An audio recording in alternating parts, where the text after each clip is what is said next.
La pluie n'a pas commencé par une bruine. Il pleuvait comme si le ciel lui-même était en deuil. Je me tenais là, devant les portes du cimetière, trempé jusqu'à la peau, mes doigts s'enroulaient autour de l'unique lys blanc que j'avais réussi à sauver de l'écrasement dans la foule.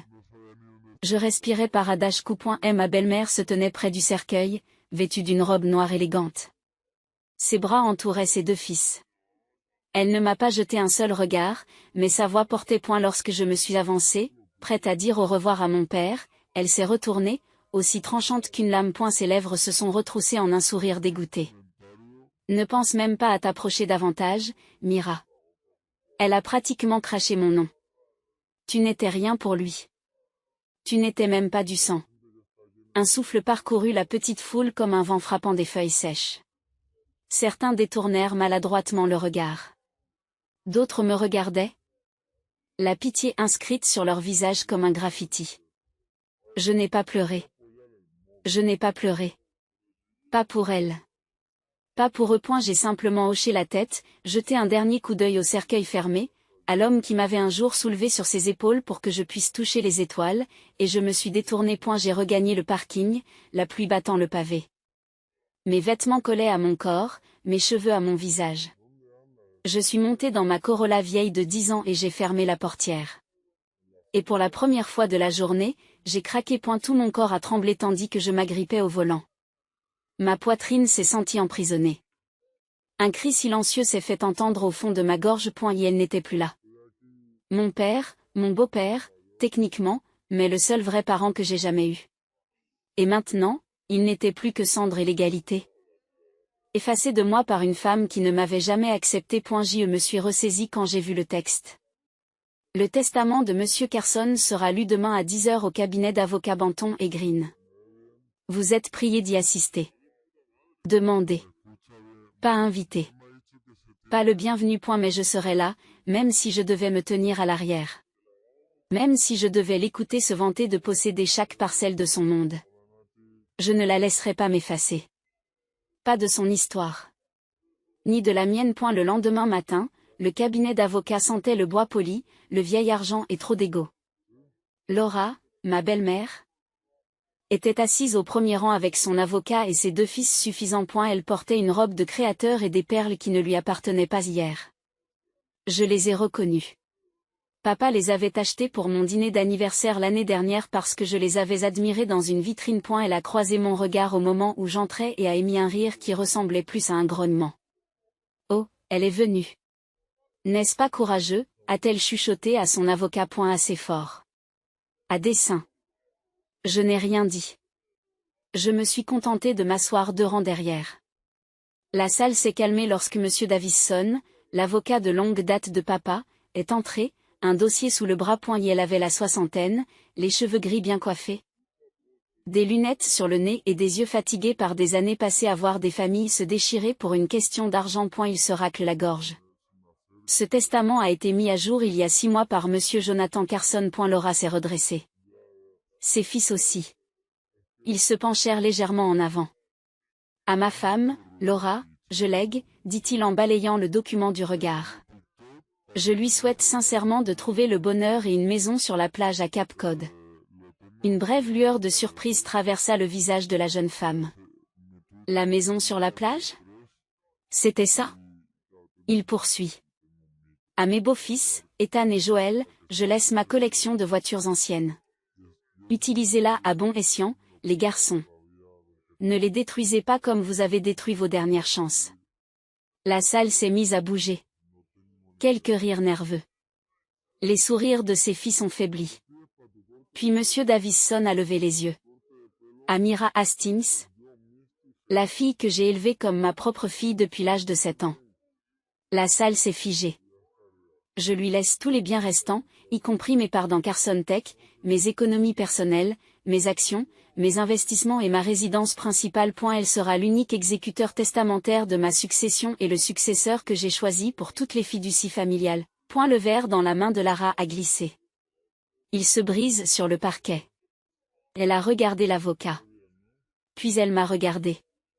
Ses lèvres se sont écartées en signe d'incrédulité. C'est une erreur. Ce n'est même pas sa vraie fille. Monsieur Davison est resté calme. Cet imbécile a été enregistré sur vidéo. Voulez-vous que nous la passions? Silence. Même l'air s'est arrêté de bouger. Je me suis redressé, la voix ferme. Ce n'est pas la peine. Je sais déjà ce qu'il pensait de moi. Lara a ouvert la bouche. Les yeux fous. Mais rien n'est sorti. Juste une forte inspiration à l'extérieur de l'immeuble. Je me suis assis à nouveau dans ma voiture. Mais cette fois, mes mains ne tremblaient pas. La pluie s'était arrêtée. La lumière commençait à percer les nuages. Pas de vengeance. Pas de jubilation. Juste la paix. Mais ce n'était pas la fin. La vraie tempête n'avait pas encore commencé. Parce qu'hériter de tout d'un homme que vous aimiez tout en étant détesté par tous ceux qui le voulaient n'est jamais une fin heureuse. Ce n'est que le début. Les jours qui ont suivi ont été une succession de silence et de tension. Je ne suis pas allé sur les réseaux sociaux, mais mon téléphone bourdonnait toujours de messages que je ne voulais pas lire. Tu es dégoûtant. J'espère que tu es fier d'avoir volé ta famille. Tige enfer. Chercheuse d'or. Pas de la part d'étrangers. Il venait de l'entourage de Lara. Les amis de ma belle-mère, ses cousins, les petites amies de son fils. Et même des gens que je connaissais à peine. Tous se sentaient justifiés d'envoyer de la haine parce que le récit de Lara était déjà profondément enraciné. J'étais l'outsider. La fille qui a tout volé après la mort de Jonathan. Ce qu'il ne savait pas, c'est qu'il m'avait appris à diriger l'entreprise. Pendant qu'il sirotait du champagne et prenait des selfies à des galas de charité, j'étais dans le bureau à l'aider à restructurer les investissements, à préparer les rapports trimestriels, à revoir les plans des projets. Il ne m'a pas choisi par pitié. Et elle m'a choisi parce que je l'avais mérité. Est la première fois que je suis entrée au siège de Carson Tech en tant que nouvelle présidente en exercice. L'air est devenu lourd. Les gens se sont arrêtés au milieu d'une conversation. Certains se tenaient un peu plus droit. D'autres détournaient les yeux. Lara avait répandu des rumeurs ici aussi. J'ai entendu les chuchotements sur mon passage.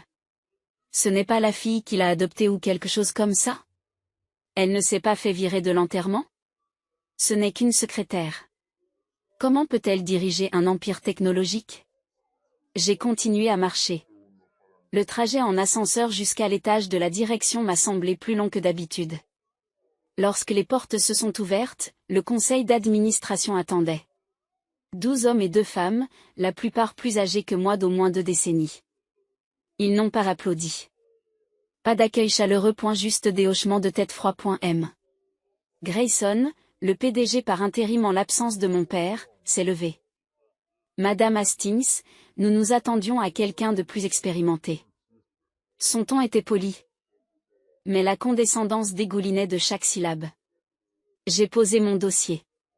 Et j'attendais une entreprise qui ne soit pas à 6 semaines de rompre un contrat avec un fournisseur important, ai-je répondu calmement. Et elle a cligné des yeux.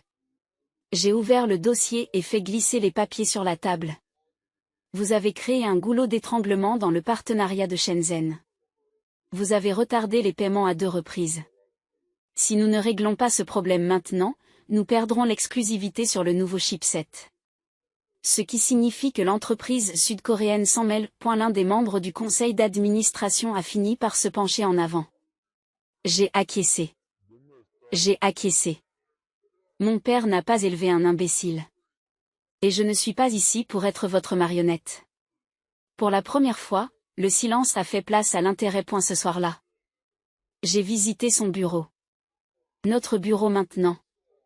La seule pièce de la maison que Lara n'a jamais touchée parce qu'elle sentait trop les tableurs et les cigares. J'ai allumé la lampe sur le bureau. Sa lueur chaude a enveloppé l'obscurité comme une étreinte familière. Sa chaise avait encore sa forme, comme si le temps ne l'avait pas encore rattrapée. En ouvrant le tiroir verrouillé de droite, son tiroir privé, j'ai trouvé une lettre. Mon nom au recto. Son écriture. Je l'ai ouverte lentement. Mira, je sais que tu liras ceci quand je ne serai plus là. Si tu tiens cette lettre, c'est que je te faisais confiance plus qu'à n'importe qui. Tu as toujours été plus qu'une belle fille. Tu étais ma boussole. Ma raison. Prends l'entreprise. Protège-la. Développe-la. Et ne laisse pas le bruit noyer ton cœur. Ils essaieront de vous démolir. Ne les laisse pas faire. Tu es plus fort que tu ne le penses. Mes yeux se sont remplis de larmes. Pas par tristesse. Mais parce que j'en avais besoin. Plus que tout. Le lendemain matin, j'ai reçu un appel inattendu de l'avocat. Il y a une clause supplémentaire dans le testament, a-t-il dit. Elle n'est activée que si Lara conteste le testament. Ce qu'elle a fait. Publiquement. Mon cœur s'est emballé. Quelle clause? Un message vidéo. Jonathan l'a enregistré spécifiquement pour aborder la question si on en arrivait là. Voulez-vous le visionner seul? Je fixe le sol. Non. Je veux qu'elle le voie. Je veux que le monde entier le voie.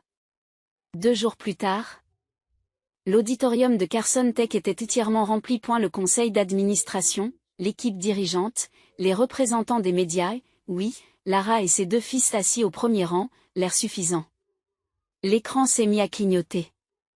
Puis il est apparu, mon père, en pull bleu, assis dans le même bureau que celui où j'avais pleuré quelques jours auparavant. Et sa voix était posée.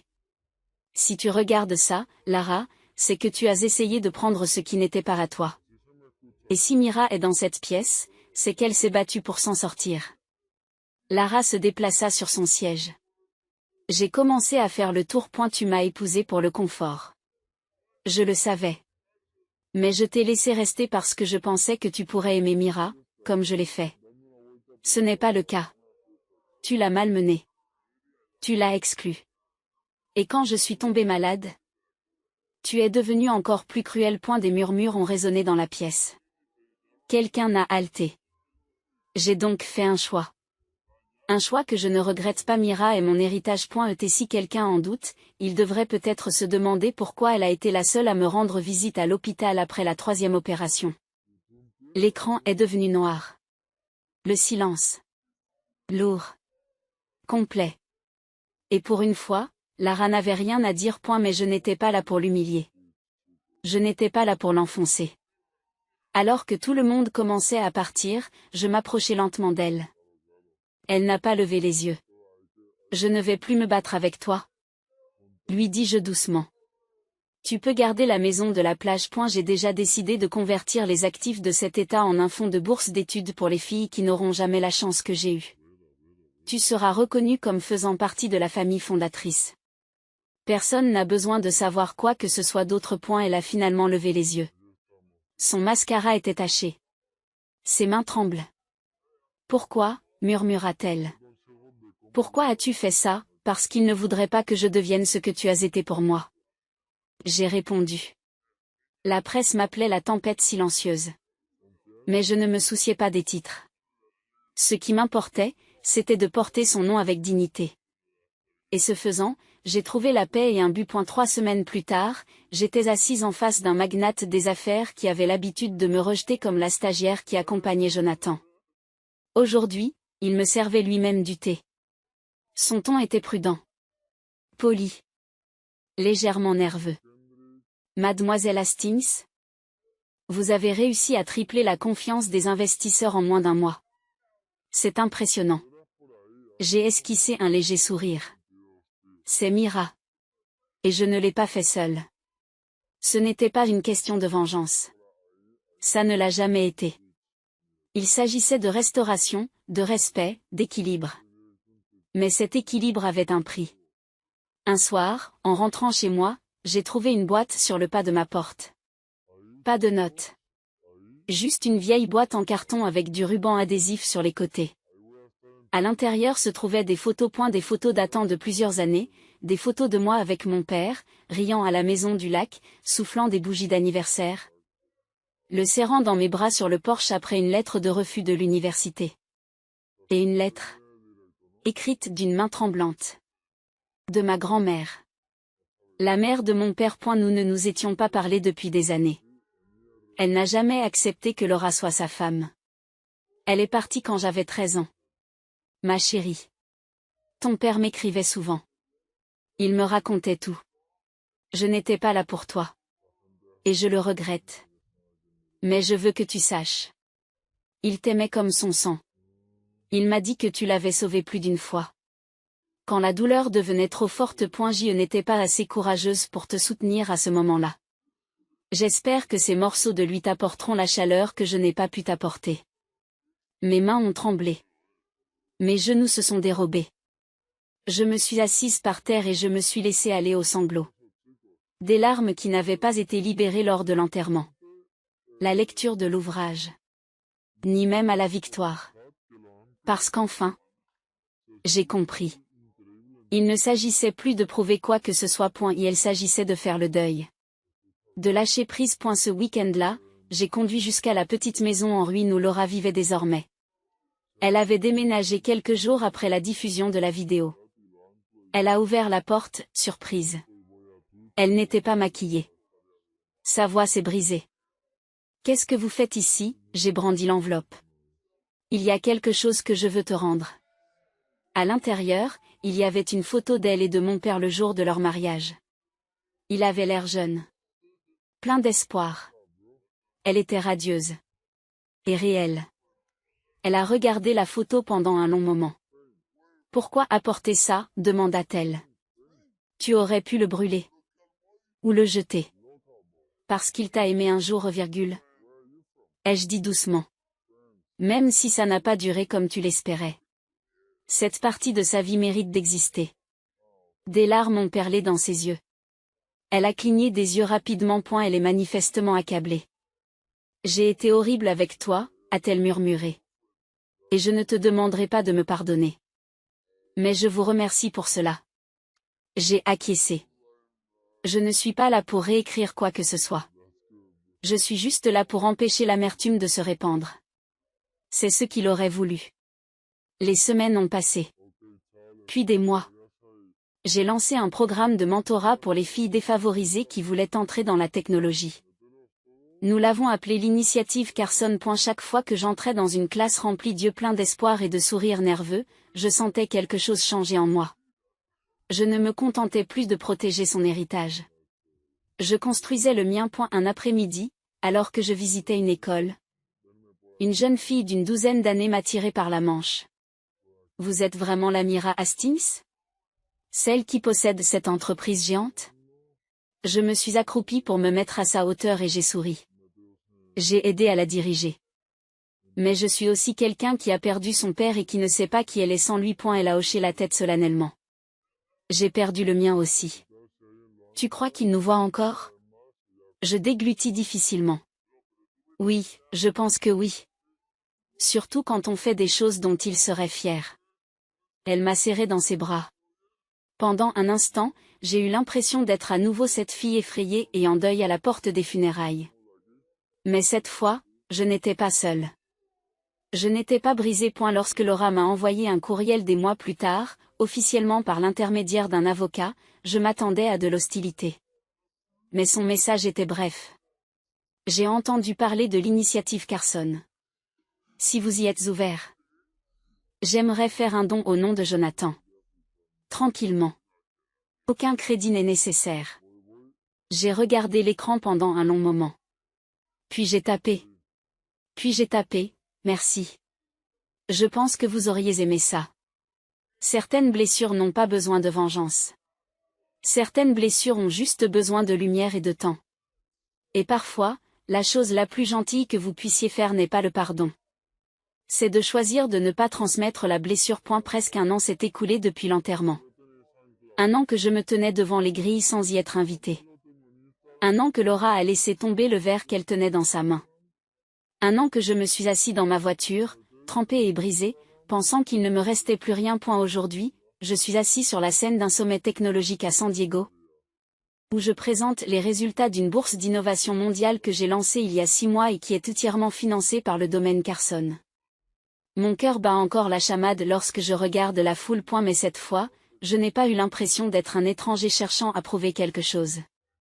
J'avais l'impression d'être à ma place. Lorsque les applaudissements se sont tus et que les flashs ont cessé, je suis sortie de scène et je me suis dirigée vers les coulisses pour respirer. C'est alors que j'ai vu Ethan. Oui, c'est Ethan. Le fils aîné de Lara. Mon demi-frère. Il avait l'air différent. Moins suffisant. Plus humain.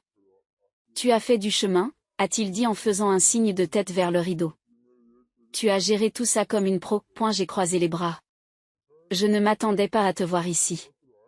Ni à ça. Il a haussé les épaules. Je suis venu voir ce qui se passait. Je me suis dit que tu étais peut-être encore la fille en colère, rejetée, qui avait quelque chose à prouver. Il marqua une pause, les mains dans les poches. Il s'avère que tu n'es pas en colère. Et tu n'as rien à prouver. J'ai penché la tête. Qu'est-ce que tu veux, Ethan? Il a expiré. Il a regardé ses chaussures, puis m'a regardé à nouveau.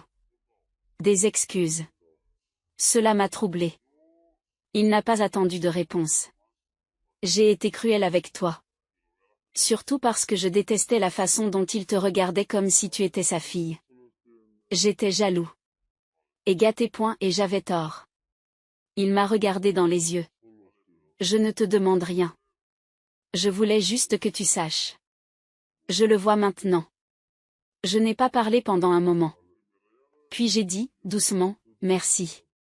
J'espère que tu trouveras toi aussi quelque chose qui te rendra fier de ce que tu es. Il a fait un petit sourire et s'est éloigné. Ce soir-là, je me suis assise seule dans ma suite d'hôtel, regardant les lumières de la ville vaciller à l'extérieur. J'ai réfléchi au mot héritage. Il ne s'agissait pas d'argent, de biens ou d'entreprise. Il s'agissait de ce que vous laissez derrière vous à l'intérieur des gens. Mon père ne m'a pas seulement laissé ses biens.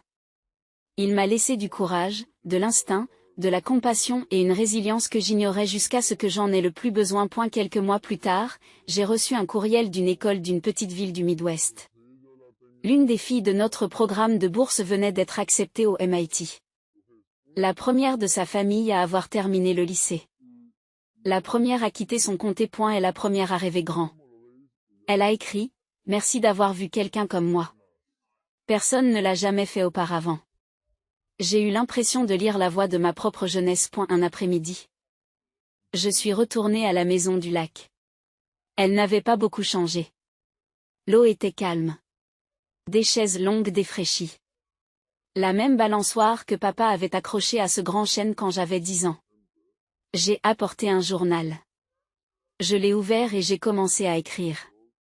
Pas des plans d'affaires. Pas des stratégies. Mais une lettre. À lui, astérisque papa, je pensais que gagner serait plus fort. Plus tranchante. Mais c'est doux. Comme si tu étais derrière moi tout le temps. Merci de m'avoir aimé. Merci de ne pas avoir eu besoin de sang pour me choisir. J'espère que tu es fier de ce que je construis. J'espère que tu me regardes pendant que je le transmets. Tu as toujours dit que j'étais ton meilleur investissement. Je voulais juste te dire que j'ai finalement commencé à le croire aussi. Astérisque avant de quitter la maison du lac, j'ai placé la lettre dans un bocal et je l'ai enterrée sous les racines du chêne. Non pas parce qu'il était là. Mais parce qu'une partie de moi le serait toujours. Un an plus tard, je suis entrée dans un centre communautaire tranquille de Brooklyn. Nous ouvrions le premier Carson Learning Hub, un espace gratuit de technologie et de mentorat pour les filles des quartiers défavorisés. Pas de presse. Pas de cérémonie d'inauguration. Juste de vrais sourires. Des vraies histoires. De vrais changements. Une petite fille aux cheveux bouclés m'a tiré par la manche. Elle m'a demandé, « Êtes-vous célèbre ?» Je me suis agenouillée. Non. Mais quelqu'un a cru en moi un jour. Maintenant, c'est à mon tour de croire en vous. Elle a rayonné. C'était suffisant. Quelques semaines plus tard, Laura a envoyé un court message. J'ai vu les nouvelles. Le centre est magnifique. Jonathan serait fier. Cette fois, il n'y avait pas d'amertume. Pas de déni. Juste une paix tranquille. Merci. Le jour de l'anniversaire de papa. Je suis retournée au bord du lac. Même balançoire. Même silence. Je n'ai pas pleuré. J'ai souri.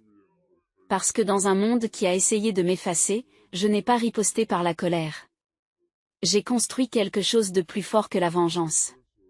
J'ai construit une vie dont il serait fier. Et c'était là le véritable héritage.